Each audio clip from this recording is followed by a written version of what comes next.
ಎಲ್ಲರಿಗೂ ನಮಸ್ಕಾರ ಸ್ನೇಹಿತರೆ. ರೋಹಿತ್ ಶರ್ಮಾ ಶತಕ ವ್ಯರ್ಥ, ಭಾರತ ತಂಡಕ್ಕೆ 27 ರನ್ಗಳ ರೋಚಕ ಸೋಲು. ಇನ್ನು 2.1 ಅಂತರದಲ್ಲಿ ಸರಣಿ ಗೆದ್ದ ಇಂಗ್ಲೆಂಡ್ ತಂಡ. 39ನೇ ವಯಸ್ಸಿನಲ್ಲಿ ಶತಕ ಆಲ್ ಟೈಮ್ ರೆಕಾರ್ಡ್ ಬ್ರೇಕ್ ಮಾಡಿದ ರೋಹಿತ್ ಶರ್ಮಾ. ಇನ್ನು ಕ್ರಿಕೆಟ್ ಕಾಶಿಯಲ್ಲಿ ಚರಿತ್ರೆಯನ್ನು ನಿರ್ಮಿಸಿದರು ರೋಹಿತ್ ಶರ್ಮಾ. ಹೌದು ಸ್ನೇಹಿತರೆ, ಇನ್ನು ಪಂದ್ಯ ಸೋತ ಬಳಿಕ ನಮ್ಮ ಮಾಜಿ ನಾಯಕ ರೋಹಿತ್ ಶರ್ಮಾ ಅವರು ಏನೆಲ್ಲ ಬಾರಿಸಿದ್ದಾರೆ ಮತ್ತು ಶತಕದ ಕುರಿತು ಮತ್ತು ತಮ್ಮ ರಿಟೈರ್ಮೆಂಟ್ ಕುರಿತು ಮತ್ತು 2027ರ ODI ವರ್ಲ್ಡ್ ಕಪ್ ಕೂಡ ಬಗ್ಗೆನೂ ಕೂಡ ಮಾತಾಡಿದ್ದಾರೆ. ಅಷ್ಟಕ್ಕೂ ರೋಹಿತ್ ಶರ್ಮಾ ಅವರು ಏನೆಲ್ಲ ಮಾತನಾಡಿದ್ದಾರೆ, ಏನೆಲ್ಲ ಹೇಳಿದ್ದಾರೆ ಪಂದ್ಯ ಸೋತ ಬಳಿಕ ಅಂತ ತಿಳ್ಕೊಂಬರೋಣ ಬನ್ನಿ. ಅದಕ್ಕಿಂತ ಮುಂಚೆ ನೀವೇನಾದ್ರೂ ಟೀಮ್ ಇಂಡಿಯಾದ ಅಭಿಮಾನಿ ಮತ್ತು ವಿರಾಟ್ ಕೊಹ್ಲಿ ಅಭಿಮಾನಿ ಆಗಿದ್ದಲ್ಲಿ ಈ ವಿಡಿಯೋಗೆ ಒಂದು ಲೈಕ್ ಕೊಟ್ಟು ನಮ್ಮ ಚಾನಲ್ ಅನ್ನ ಸಬ್ಸ್ಕ್ರೈಬ್ ಮಾಡ್ಕೊಳ್ಳಿ. ಹಾಗೆ ಬೆಲ್ ಐಕಾನ್ ಅನ್ನ ಆಲ್ ಇಟ್ಕೊಳ್ಳೋದು ಮರಿಬೇಡಿ.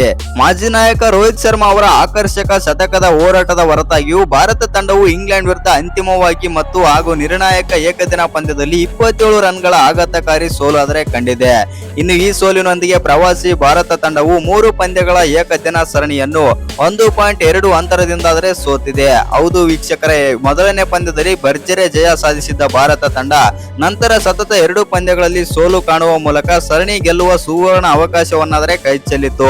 ಇನ್ನು ಈ ಪಂದ್ಯದಲ್ಲಿ ಮೊದಲು ಬ್ಯಾಟಿಂಗ್ ಮಾಡಿದ ಇಂಗ್ಲೆಂಡ್ ತಂಡ 387 ರನ್ ಆದರೆ ಹೊಡೆಯುತ್ತೆ ಮತ್ತು ಬೃಹತ್ ಮೊತ್ತನೇ ಕಲೆ ಹಾಕುತ್ತೆ. ಇನ್ನು ಗುರಿ ಬೆನ್ನತ್ತಿದ ಭಾರತ ತಂಡ 360 ರನ್ಗಳಷ್ಟೇ ಹೊಡೆಯುತ್ತೆ. ಹೌದು ಸ್ನೇಹಿತರೆ, ಒಟ್ಟಿನಲ್ಲಿ ನಮ್ಮ ಭಾರತ ತಂಡ 27 ರನ್ಗಳಿಂದಾದರೆ ಸೋಲುತ್ತೆ. ಮತ್ತು ಇನ್ನು ಈ ಪಂದ್ಯದಲ್ಲಿ ಎಸ್ಪೆಷಲಿ ನಾವು ಮಾತಾಡ್ಬೇಕಂತಂದ್ರೆ ರೋಹಿತ್ ಶರ್ಮಾ ಅವರು ಬರೋಬ್ಬರಿ 138 ರನ್ ಆದ್ರೆ ಹೊಡೆಯುತ್ತಾರೆ ಮತ್ತು ಒಂದು ಹೋರಾಟ ಕೂಡ ಕೊಡ್ತಾರೆ ಅಂತ ಹೇಳ್ಬೋದು ಇಂಗ್ಲೆಂಡ್ ವಿರುದ್ಧ. ಹೌದು ಸ್ನೇಹಿತರೆ, ಟಾಸ್ ಸೋತು ಮೊದಲು ಬ್ಯಾಟಿಂಗ್ ಮಾಡಿದ ಇಂಗ್ಲೆಂಡ್ ತಂಡಕ್ಕೆ ಅಗ್ರ ಕ್ರಮಾಂಕದ ಬ್ಯಾಟರ್ಗಳು ಬಲವಾದ ಅಡಿಪಾಯ ಹಾಕಿಕೊಟ್ಟರು.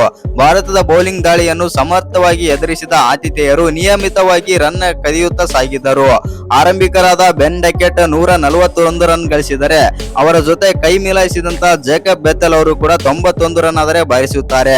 ಆನಂತರ ಜೋ ರೂಟ್ ಅವರು ಅಜಯ್ 74 ರನ್ ಗಳಿಸಿದರೆ ಅವರ ಜೊತೆ ಲಾಸ್ಟ್ ಕೊನೆಯಲ್ಲಿ ಕೈ ಮಿಲಾಯಿಸಿದಂತ ಜಾಸ್ ಬಟ್ಲರ್ ಅವರು ಕೂಡ ಅಜಯ್ 41 ರನ್ ಗಳಿಸಿ ಬೃಹತ್ ಮೊತ್ತ ಆದರೆ ಕಲೆ ಹಾಕ್ತಾರೆ. ಹೌದು ಸ್ನೇಹಿತರೆ, ಇನ್ನು ನಮ್ಮ ಭಾರತದ ಪರ ಬೌಲಿಂಗ್ ವಿಚಾರದಲ್ಲಿ ಮಾತನಾಡೋದಾಯ್ತು ಅಂತಂದ್ರೆ ಪ್ರಸಿದ್ಧ ಕೃಷ್ಣ 10 ಓವರ್ಗಳಲ್ಲಿ ಬೌಲ್ ಮಾಡಿ 69 ರನ್ ಆದ್ರೆ ನೀಡ್ತಾರೆ. ಇದರಲ್ಲಿ 2 ವಿಕೆಟ್ ಆದ್ರೆ ಪಡೆದಿದ್ದಾರೆ. ಇನ್ನು ಪ್ರಿನ್ಸ್ ಯಾದವ್ 79 ರನ್ ಕೊಟ್ಟು 1 ವಿಕೆಟ್ ಪಡೆದರು. ಇನ್ನು ಹರ್ಷದೀಪ್ ಸಿಂಗ್ ಅವರು ಕೂಡ 10 ಓವರ್ ಅಲ್ಲಿ 72 ರನ್ ನೀಡಿದ್ರೆ, ಆದ್ರೆ ಈ ಬಾರಿ ಗುರ್ನೂರ್ ಬ್ರಾರ್ ಅವರು ತುಂಬಾನೇ ಆದ್ರೆ ದುಬಾರಿ ಆಗ್ತಾರೆ. ಹೌದು ಸ್ನೇಹಿತರೆ, 10 ಓವರ್ಗಳ ಬೌಲಿಂಗ್ ಮಾಡಿದಂತ ಬ್ರಾರ್ ಅವರು ಬರೋಬ್ಬರಿ 97 ರನ್ ಆದ್ರೆ ಬಿಟ್ಟು ಬಿಡ್ತಾರೆ. ಇದರಲ್ಲಿ ಎಸ್ಪೆಷಲ್ ಹೇಳ್ಬೇಕಂತಂದ್ರೆ ಇನ್ನು 3 ರನ್ ಆಗಿದ್ರು ಶತಕ ಬಾರಿಸಿದ್ರ ಅಂತಾನೆ ಹೇಳ್ಬೋದು ಬೌಲಿಂಗ್ ಅಲ್ಲಿ ಗುರ್ನೂರ್ ಬ್ರಾರ್ ಅವರು. ಇಲ್ಲಿ ನಾವು ಬೂಮ್ರಾ ಅವರನ್ನು ತುಂಬಾನೇ ಆದ್ರೆ ಮಿಸ್ ಮಾಡಿಕೊಂಡಿವು ಬೌಲಿಂಗ್ ನಲ್ಲಿ. ಆನಂತರ ನಮ್ಮ ಭಾರತ ತಂಡ 388 ರನ್ಗಳ ಕಠಿಣ ಗುರಿಯನ್ನು ಬೆನ್ನತ್ತಿದ ಕೂಡಲೇ ಆರಂಭ ಏನೋ ಪಡೆದುಕೊಂಡಿತ್ತು. ನಾಯಕ ಶುಭ್ಮನ್ ಗಿಲ್ ಹಾಗೂ ರೋಹಿತ್ ಶರ್ಮಾ ಜವಾಬ್ದಾರಿಯುತ ಆಟ ಆದ್ರೆ ಆಡಿದರು. ಹೌದು ವೀಕ್ಷಕರೇ, ಮೊದಲನೇ ವಿಕೆಟ್ ಜೊತೆ ಆಟದಲ್ಲಿ ಈ ಇಬ್ಬರು 142 ರನ್ಗಳ ಜೊತೆ ಆಟ ಆದ್ರೆ ನಡೆಸಿದರು. ಗಿಲ್ 84 ಬಾಲ್ಗಳಲ್ಲಿ 10 4 1 ಸಿಕ್ಸರ್ಗಳ ಸಹಿತ 77 ರನ್ ಗಳಿಸಿ ಔಟ್ ಆದರು. ಇನ್ನು ಇಂಗ್ಲೆಂಡ್ ಬೌಲರ್ಗಳನ್ನು ಮೈದಾನದ ಮೂಲೆಗೆ ಅಟ್ಟಿದ ರೋಹಿತ್ ಶರ್ಮಾ ಆಕರ್ಷಕ ಶತಕ ಸಿಡಿಸಿ ಮಿಂಚಿದರು. ಇನ್ನು 85 ಬಾಲ್ಗಳಲ್ಲಿ ಶತಕ ಗಳಿಸಿದ ರೋಹಿತ್ ಶರ್ಮಾ ಅವರು ಒಟ್ಟಾರೆಯಾಗಿ 110 ಬಾಲ್ಗಳಲ್ಲಿ 17 4 5 ಸಿಕ್ಸರ್ಗಳ ಸಹಿತ 138 ರನ್ ಗಳಿಸಿ ಔಟ್ ಆದರು. ಇನ್ನು ರೋಹಿತ್ ಶರ್ಮಾ ಎರಡನೇ ವಿಕೆಟ್ ಜೊತೆ ಆಟದಲ್ಲಿ 113 ರನ್ಗಳ ಜೊತೆ ಆಟ ಆದ್ರೆ ನಡೆಸಿದ್ರ ಅಂತ ಹೇಳ್ಬೋದು ವಿರಾಟ್ ಕೊಹ್ಲಿ ಜೊತೆ.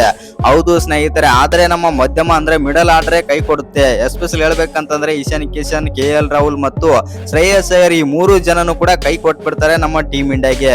ಹೌದು ಸ್ನೇಹಿತರೆ, ಇಶಾನ್ ಕಿಶನ್ 12 ರನ್ ಆಡಿ ಔಟ್ ಆದ್ರೆ ಆನಂತರ ಬಂದಂತ ಶ್ರೇಯಸ್ ಅಯ್ಯರ್ ಕೂಡ ಹೇಳಿಕೊಳ್ಳುವಂತ ಪ್ರದರ್ಶನ ಆದ್ರೆ ಕೊಡ್ಲೇ ಇಲ್ಲ. ಅದೇ ಓವರ್ ನಲ್ಲಿ 3 ಬಾಲ್ಗಳಲ್ಲಿ ಖಾತೆ ತೆರೆಯದೇನೆ ಶ್ರೇಯಸ್ ಅಯ್ಯರ್ ಕೂಡ ಔಟ್ ಆಗ್ತಾರೆ. ಇನ್ನು ಸತತ ವಿಕೆಟ್ ಗಳಿಂದ ಒತ್ತಡಕ್ಕೆ ಒಳಗಾದ ವಿರಾಟ್ ಕೊಹ್ಲಿ ಕೂಡ 11 ರನ್ಗಳ ಅಂತರದಲ್ಲಿ ಅದೇ ಶ್ಯಾಮ್ ಕರಣ್ಗೆ ವಿಕೆಟ್ ಆದ್ರೆ ಒಪ್ಪಿಸಿ ಬಿಡ್ತಾರೆ. ಇನ್ನು ವಿರಾಟ್ ಕೊಹ್ಲಿನೊಂದಿಗೆ ಭಾರತದ ಗೆಲುವಿನ ಆಶೆಯು ಕೂಡ ಕಮರಿತ್ತಂತಾನೆ ಹೇಳ್ಬಹುದು. ಎಸ್ಪೆಷಲ್ ಹೇಳ್ಬೇಕಂತಂದ್ರೆ KL ರಾಹುಲ್ ಮೇಲೆ ಸ್ವಲ್ಪ ಆದ್ರೆ ಹೋಪ್ ಆದ್ರೆ ಇತ್ತು. ಹೌದು, KL ರಾಹುಲ್ ಅವರು 2 4 ಆದ್ರೆ ಹೊಡೆಯುತ್ತಾರೆ. KL ರಾಹುಲ್ ಅವರು 8 ಬಾಲ್ಗಳಲ್ಲಿ 12 ರನ್ ಆಡಿ ಔಟ್ ಆಗ್ತಾರೆ ಅಂತಾನೆ ಹೇಳ್ಬಹುದು. ಇನ್ನು ಅಕ್ಷರ್ ಪಟೇಲ್ ಅವರು 2 ರನ್ ಗಳಿಸಿ ಔಟ್ ಆದರು. ಆನಂತರ ಹರ್ಷದೀಪ್ ಸಿಂಗ್ ಅಜಯ್ 15 ಮತ್ತು ಬ್ರಾರ್ ಅವರು ಅಜಯ್ 18 ರನ್ ಗಳಿಸಿದ್ರ ಅಂತಾನೆ ಹೇಳ್ಬಹುದು. ಇನ್ನು ಇಂಗ್ಲೆಂಡ್ ನ ಪರ ಶ್ಯಾಮ್ ಕರಣ್ ಅವರು 10 ಓವರ್ ಬೌಲಿಂಗ್ ಮಾಡಿ 75 ರನ್ ನೀಡಿ 4 ವಿಕೆಟ್ ಆದ್ರೆ ಪಡೆಯುತ್ತಾರೆ. ಚೋಪ್ರಾ ಆರ್ಚರ್ ಅವರು ಅವರು ಕೂಡ 63 ರನ್ ನೀಡಿ 1 ವಿಕೆಟ್ ಆದ್ರೆ ಪಡೆಯುತ್ತಾರೆ. ಒಟ್ನಲ್ಲಿ ನಮ್ಮ ಟೀಮ್ ಇಂಡಿಯಾ ಬಂದ್ಬಿಟ್ಟು ಒಂದ್ ಒಳ್ಳೆ ಫೈಟ್ ಆದ್ರೆ ಕೊಟ್ಟಿದಂತಾನೆ ಹೇಳ್ಬಹುದು 3ನೇ ODI ಪಂದ್ಯದಲ್ಲಿ. ಒಟ್ಟಿನಲ್ಲಿ ನಮ್ಮ ಟೀಮ್ ಇಂಡಿಯಾ ಬಂದ್ಬಿಟ್ಟು ಈ ಸರಣಿನಾದ್ರೆ ಸೋತಿದೆ ಮತ್ತು ಬರುವಂತ ಮುಂದಿನ ಸರಣಿಗೆ ಇದೀಗ ಪ್ರಿಪೇರ್ ಆದ್ರೆ ಮಾಡಲೇಬೇಕು. ಇನ್ನು 39ನೇ ವಯಸ್ಸಿನಲ್ಲಿ ಶತಕ ಆಲ್ ಟೈಮ್ ರೆಕಾರ್ಡ್ ಬ್ರೇಕ್ ಮಾಡಿದ ರೋಹಿತ್ ಶರ್ಮಾ. ಇನ್ನು ಹೆಸರುವಾಸಿಯಾದಂತಹ ಲಾರ್ಡ್ಸ್ ಮೈದಾನದಲ್ಲಿ ಇಂಗ್ಲೆಂಡ್ ನ ವಿರುದ್ಧ 3ನೇ ಮತ್ತು ಅಂತಿಮ ಏಕದಿನ ಪಂದ್ಯದಲ್ಲಿ ಟೀಮ್ ಇಂಡಿಯಾದ ಸ್ಟಾರ್ ಓಪನರ್ ರೋಹಿತ್ ಶರ್ಮಾ ಅವರು ಶತಕ ಬಾರಿಸುವ ಮೂಲಕ ನಿವೃತ್ತಿ ಬಯಸುವವರಿಗೆಲ್ಲ ತಿರುಗೇಟಾದ್ರೆ ನೀಡಿದರು. ಹೌದು ಸ್ನೇಹಿತರೆ, ಇಂಗ್ಲೆಂಡ್ ನೀಡಿದಂತ 388 ರನ್ಗಳ ಬೃಹತ್ ಗುರಿಯನ್ನು ಬೆನ್ನಟ್ಟುವ ವೇಳೆ ರೋಹಿತ್ ಶರ್ಮಾ ಅವರು ಭರ್ಜರಿ ಬ್ಯಾಟಿಂಗ್ ಮಾಡಿ ಶತಕ ಆದ್ರೆ ಬಾರಿಸಿದರು. ನಾಯಕ ಶುಭ್ಮನ್ ಗಿಲ್ ಅವರೊಂದಿಗೆ ಅದ್ಭುತ ಆರಂಭ ನೀಡಿ ನಂತರ ತಮ್ಮದೇ ಆದ ಶಾಟ್ಗಳೊಂದಿಗೆ ಅಭಿಮಾನಿಗಳಿಗೆ ಮನೋರಂಜನೆ ಆದ್ರೆ ನೀಡಿದರು. ಕೇವಲ 85 ಬಾಲ್ಗಳಲ್ಲಿ 11 4 ಮತ್ತು 4 ಸಿಕ್ಸರ್ಗಳೊಂದಿಗೆ ಶತಕದ ಗಡಿಯನ್ನು ಕೂಡ ತಲುಪಿದರು. ಇನ್ನು ಈ ಮೂಲಕ ಏಕದಿನ ಕ್ರಿಕೆಟ್ ಇತಿಹಾಸದಲ್ಲಿ ಭಾರತದ ಶತಕ ಸಿಡಿಸಿದ ಅತ್ಯಂತ ಹಿರಿಯ ಬ್ಯಾಟರ್ ಎಂಬ ದಾಖಲೆಗೆ ಪಾತ್ರರಾದರು. ಇದಕ್ಕೂ ಮುನ್ನ ಲೆಜೆಂಡರಿ ಬ್ಯಾಟರ್ ಆದಂತಹ ಸಚಿನ್ ತೆಂಡೂಲ್ಕರ್ ಅವರು ಕ್ರಿಕೆಟ್ ನಲ್ಲಿ ಶತಕ ಸಿಡಿಸಿದ ಹಿರಿಯ ಬ್ಯಾಟರ್ ಆಗಿದ್ರ ಅಂತ ಹೇಳ್ಬಹುದು ODI ಕ್ರಿಕೆಟ್ ನಲ್ಲಿ. ಹೌದು ಸ್ನೇಹಿತರೆ, ಸಚಿನ್ ತಮ್ಮ 38ನೇ ವರ್ಷ ಮತ್ತು 327 ದಿನಗಳಲ್ಲಿ ಈ ಸಾಧನೆ ಆದ್ರೆ ಮಾಡಿದರು. ಒಟ್ಟಾರೆಯಾಗಿ ಅಂತಾರಾಷ್ಟ್ರೀಯ ಕ್ರಿಕೆಟ್ ನಲ್ಲಿ ಗಮನಿಸಿದರೆ ರೋಹಿತ್ ಶರ್ಮಾ ಶತಕ ಸಿಡಿಸಿದ 2ನೇ ಹಿರಿಯ ಬ್ಯಾಟರ್ ಆಗಿದ್ದಾರೆ. ವಿಜಯ್ ಮರ್ಚೆಂಟ್ ಟೆಸ್ಟ್ ಕ್ರಿಕೆಟ್ ನಲ್ಲಿ 40 ವರ್ಷ 21 ದಿನಗಳಲ್ಲಿ ಆದ್ರೆ ಶತಕ ಸಿಡಿಸಿದರು. ಇನ್ನು ಲಾರ್ಡ್ಸ್ ಮೈದಾನದಲ್ಲಿ ಶತಕ ಸಿಡಿಸಿದ ಹಿರಿಯ ಬ್ಯಾಟರ್ ಎಂಬ ಹೆಗ್ಗಳಿಕೆಗೂ ರೋಹಿತ್ ಶರ್ಮಾ ಪಾತ್ರರಾದರು. ಇನ್ನು ಈ ದಾಖಲೆ ಹಿಂದೆ ಶ್ರೀಲಂಕಾದ ಲೆಜೆಂಡರಿ ಬ್ಯಾಟರ್ ಆದಂತಹ ಕುಮಾರ ಸಂಗಕ್ಕರ ಅವರ ಹೆಸರಿನಲ್ಲಿ ಆದ್ರೆ ಇತ್ತು. ಸಂಗಕ್ಕರ ಅವರು 36 ವರ್ಷ 21 ದಿನಗಳಲ್ಲಿ ಶತಕ ಆದ್ರೆ ಬಾರಿಸಿದರು. ಇನ್ನು ರೋಹಿತ್ ಶರ್ಮಾ ಅವರು ಏಕದಿನ ಕ್ರಿಕೆಟ್ ಇತಿಹಾಸದಲ್ಲಿ ಲಾರ್ಡ್ಸ್ ಮೈದಾನದಲ್ಲಿ ಶತಕ ಸಿಡಿಸಿದ ಏಕೈಕ ಭಾರತೀಯ ಬ್ಯಾಟರ್ ಆಗಿದ್ದಾರೆ. ರೋಹಿತ್ ಶರ್ಮಾ ಶತಕಕ್ಕೂ ಮುನ್ನ ಈ ಮೈದಾನದಲ್ಲಿ ಸೌರವ್ ಗಂಗೂಲಿ ಅವರು 90 ರನ್ ಭಾರತೀಯ ಬ್ಯಾಟರ್ಗಳಲ್ಲಿ ಗರಿಷ್ಠ ವೈಯಕ್ತಿಕ ಸ್ಕೋರ್ ಆದ್ರೆ ಆಗಿತ್ತು. ಒಟ್ಟಾರೆ ಬ್ಯಾಟರ್ಗಳಲ್ಲಿ ರೋಹಿತ್ ಶರ್ಮಾ ಅವರು ಜಂಟಿ 2ನೇ ಗರಿಷ್ಠ ಸ್ಕೋರರ್ ಆದರು. ಬೆನ್ ಸ್ಟೋಕ್ಸ್ 141 ರನ್ ಗಳಿಸಿದ್ದಾರೆ ಹಾಗೂ ವಿವಿಯನ್ ರಿಚರ್ಡ್ ಅವರು ಕೂಡ 138 ರನ್ ಆದ್ರೆ ಗಳಿಸಿದ್ದಾರೆ. ಇನ್ನು 110 ಬಾಲ್ಗಳಲ್ಲಿ 138 ರನ್ ಗಳಿಸಿದಂತ ರೋಹಿತ್ ಶರ್ಮಾ ಇಂಗ್ಲೆಂಡ್ ವಿರುದ್ಧ ಅತಿ ಹೆಚ್ಚು ವೈಯಕ್ತಿಕ ಸ್ಕೋರ್ ಸಿಡಿಸಿದ ಭಾರತೀಯರಲ್ಲಿ 2ನೇ ಬ್ಯಾಟರ್ ಎನಿಸಿಕೊಂಡರು. ಇನ್ನು ಲೆಜೆಂಡರಿ ಕ್ರಿಕೆಟರ್ ಆದಂತ ಯುವರಾಜ್ ಸಿಂಗ್ ಅವರು ಮೊದಲನೇ ಸ್ಥಾನದಲ್ಲಿದ್ದು ರೋಹಿತ್ ಶರ್ಮಾ ಅವರು 151 ರನ್ ಆದ್ರೆ ಗಳಿಸಿದ್ದಾರೆ.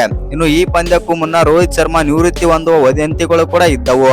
ಲಾರ್ಡ್ಸ್ ಏಕದಿನ ಮೈದಾನದ ಮತ್ತು ಪಂದ್ಯವು ರೋಹಿತ್ ಅವರ ಕೊನೆಯ ಏಕದಿನ ಪಂದ್ಯವಾಗಲಿದೆ ಎಂಬ ವರದಿಗಳು ಕೂಡ ಸಾಕಷ್ಟು ಬಂದಿದ್ದವು. ಆದರೆ ರೋಹಿತ್ ಶರ್ಮಾ ಅವರು ಶತಕ ಬಾರಿಸುವ ಮೂಲಕ ಈ ಎಲ್ಲ ವದಂತಿಗಳಿಗೆ ತೆರೆ ಆದ್ರೆ ಎಳೆದಿದ್ದಾರೆ. ಒಟ್ನಲ್ಲಿ ನಮ್ಮ ಟೀಮ್ ಇಂಡಿಯಾ ಬಂದ್ಬಿಟ್ಟು 3ನೇ ODI ಪಂದ್ಯದಲ್ಲಿ ಸೋತಿರಬಹುದು. ಆದರೆ ರೋಹಿತ್ ಶರ್ಮಾ ಅವರು 2027ರ ODI ಆಡ್ತಾರೆ ಅಂತಂದು ಇದೀಗ ಕನ್ಫರ್ಮ್ ಕೂಡ ಮಾಡಿದ್ದಾರೆ.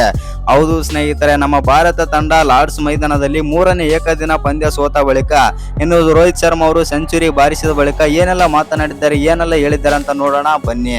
ಹೌದು, ನಾವು ಈ ಪಂದ್ಯದಲ್ಲಿ ಸೋತಿದ್ದೇವೆ ಮತ್ತು ಬೇಜಾರಾದ್ರೆ ಇದೆ. ಹೌದು, ನಾವು ಒಂದು ಹಂತದಲ್ಲಿ ಕ್ಲೀನ್ ಆಗಿ ನೋಡಿಕೊಂಡು ಮತ್ತು ಸರಿಯಾಗಿ ಬ್ಯಾಟಿಂಗ್ ಏನಾದ್ರು ಮಾಡಿತ್ತು ಅಂತಂದ್ರೆ, ನಮ್ಮ ಬ್ಯಾಟರ್ಗಳು ಹೊಂದಾಣಿಕೆಯಿಂದ ಬ್ಯಾಟಿಂಗ್ ಮಾಡಿತ್ತು ಅಂತಂದ್ರೆ ಈ ಪಂದ್ಯವನ್ನು ಗೆಲ್ಲಬಹುದಾಗಿತ್ತು. ನಾನು ಔಟ್ ಆದ ನಂತರ ವಿರಾಟ್ ಕೊಹ್ಲಿ ಅವರು ತಮ್ಮ ರೋಲ್ ಆದ್ರೆ ಪ್ಲೇ ಮಾಡಿದ್ರು, ಅದು ಚೆನ್ನಾಗಿತ್ತು. ಆದ್ರೆ ಆನಂತರ ಬಂದಂತ ಇಶಾನ್ ಕಿಶನ್, ಶ್ರೇಯಸ್ ಅಯ್ಯರ್ ಮತ್ತು KL ರಾಹುಲ್ ಅವರು ಸ್ವಲ್ಪ ನಿಧಾನಗತಿಯಿಂದ ಬ್ಯಾಟಿಂಗ್ ಮಾಡಿದ್ರು ಪರವಾಗಿ ಆದ್ರೆ ಇರ್ತಾ ಇರ್ಲಿಲ್ಲ. ಆದ್ರೆ ಇಲ್ಲಿ ಒಂದೇನಪ್ಪಾ ಅಂತಂದ್ರೆ KL ರಾಹುಲ್ ಅಥವಾ ಶ್ರೇಯಸ್ ಅಯ್ಯರ್ ಮತ್ತು ಇಶಾನ್ ಕಿಶನ್ ಈ 3 ಬ್ಯಾಟರ್ ಒಬ್ಬರಾದ್ರೂ ವಿರಾಟ್ ಕೊಹ್ಲಿಗೆ ಸಾಥ್ ಕೊಟ್ಟಿತ್ತು ಅಂತಂದ್ರೆ ಈ ಪಂದ್ಯವನ್ನು ನಮ್ಮ ಭಾರತ ತಂಡ ಗೆಲ್ಲಬಹುದಾಗಿತ್ತು. ಆದ್ರೆ ಸೋತಿದೆ, ಬೇಜಾರೇನಿಲ್ಲ ಮತ್ತು ಮುಂದೆ ಬರುವಂತ ಪಂದ್ಯಗಳನ್ನಾದ್ರೆ ಗೆಲ್ಲುತ್ತೇವೆ. ಇನ್ನು ನಿಮ್ಮ ODI ಕೆರಿಯರ್ ಇಲ್ಲಿಗೆ ಎಂಡ್ ಆಗುತ್ತಾ ಅಂತ ಕೇಳಿದಾಗ ಈ ರೀತಿ ಆದ್ರೆ ಹೇಳ್ತಾರೆ ರೋಹಿತ್ ಶರ್ಮಾ ಅವರು. ಯಾರು ಹೇಳಿದ್ದ ಆತರ, ನಾನು ಇನ್ನೂ 1 ವರ್ಷಗಳ ಕಾಲ ODI ಕ್ರಿಕೆಟ್ ಆದ್ರೆ ಆಡುತ್ತೇನೆ, ಇನ್ನು 2027ರ ODI ವರ್ಲ್ಡ್ ಕಪ್ ಆಡುತ್ತೇನೆ ಮತ್ತು ಮುಂದೆ ಬರುವಂತ ಎಲ್ಲ ಸೀರೀಸ್ ಗಳಲ್ಲೂ ಕೂಡ ನಾನು ಕಾಣಿಸಿಕೊಳ್ಳುತ್ತೇನೆ. ಆದರೆ ಯಾವುದೇ ನೀವು ಸುಳ್ಳು ಮಾಹಿತಿಗೆ ಮತ್ತು ಸುಳ್ಳು ಯಾವುದೇ ಪ್ರಚಾರಕ್ಕೆ ನೀವು ತಲೆ ಆದ್ರೆ ಕೊಡಬೇಡಿ ಮತ್ತು ನಾನು ಇನ್ನು 1 ವರ್ಷಗಳ ಕಾಲ ODI ಕ್ರಿಕೆಟ್ ನಲ್ಲಿ ಇದ್ದೇ ಇರುತ್ತೇನೆ ಅಂತಂದು ರೋಹಿತ್ ಶರ್ಮಾ ಅವರು ಮಾತಾಡಿದ್ರ ಅಂತಾನೆ ಹೇಳ್ಬಹುದು. ಇನ್ನು 2027ರ ODI ವರ್ಲ್ಡ್ ಕಪ್ ನಾನು ಆಡುತ್ತೇನೆ ಮತ್ತು ನನ್ನ ಅದು ಒಂದು ಡ್ರೀಮ್ ಆದ್ರೆ ಇದೆ ಅಂತಂದು ರೋಹಿತ್ ಶರ್ಮಾ ಅವರಾದ್ರೆ ಮಾತಾಡ್ತಾರೆ. ಇನ್ನು ಈ ವಿಡಿಯೋ ಇಷ್ಟ ಆಗಿದ್ರೆ ಒಂದು ಲೈಕ್ ಮಾಡಿ, ಶೇರ್ ಮಾಡಿ, ಹಾಗೆ ಇನ್ನು ಯಾರ್ಯಾರು ಚಾನಲ್ಗೆ ಸಬ್ಸ್ಕ್ರೈಬ್ ಮಾಡ್ಕೊಂಡಿಲ್ಲ ಸಬ್ಸ್ಕ್ರೈಬ್ ಮಾಡ್ಕೊಂಡು ಬೆಲ್ ಐಕಾನ್ ಅನ್ನ ಆಲ್ ಇಟ್ಕೊಳ್ಳಿ. ಹಾಗೆ ಮರದೆ ವಿಡಿಯೋ ಒಂದು ಲೈಕ್ ಕೊಡೋದನ್ನ ಕೂಡ ಮರಿಬೇಡಿ.